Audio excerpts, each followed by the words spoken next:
Assalamualaikum dan salam sejahtera. Hari ini kita akan berbincang tajuk komunikasi antara budaya dan keberkesanannya.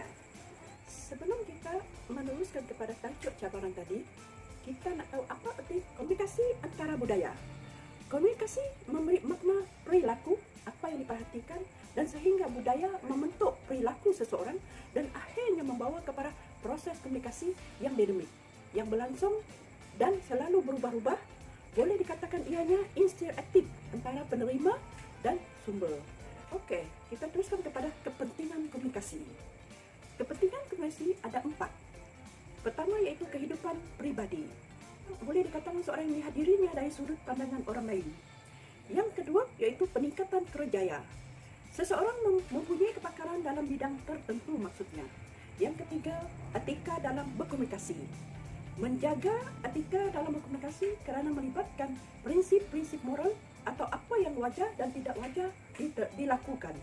Yang keempat iaitu adaptasi dalam kemasakan berbagai budaya. Kehidupan dalam masyarakat dan komuniti berbilang kaum memerlukan seseorang untuk menyesuaikan diri agar dapat hidup aman dan damai.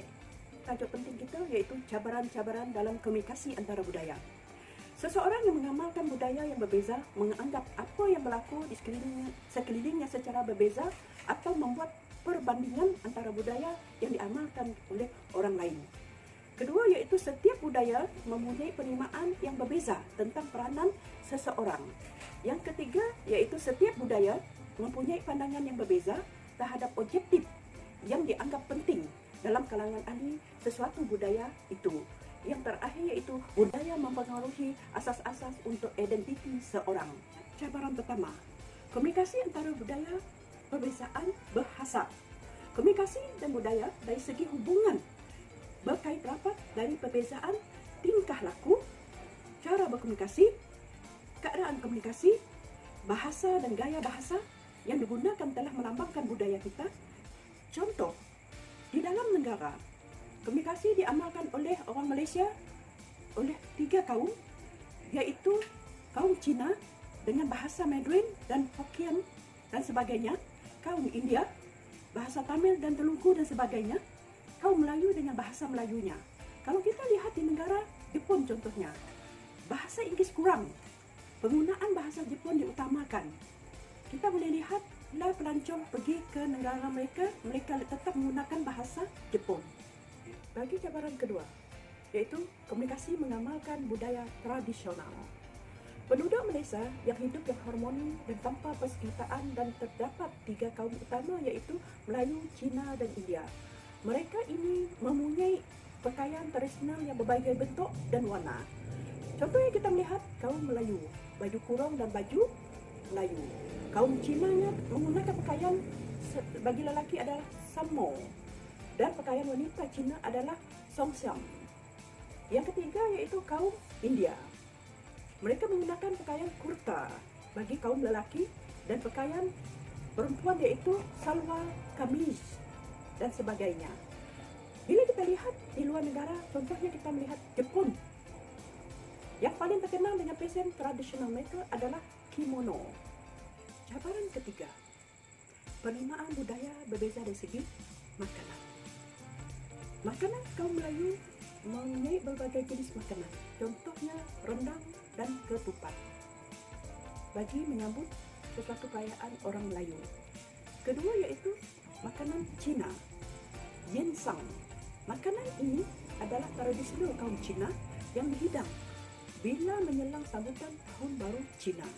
Makanan ini adalah lambang kemakmuran, kemewahan dan kekayaan. Dan ikan adalah pembawa rezeki.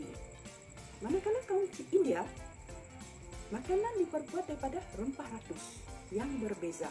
Namun, ia memiliki keenakan tersendiri.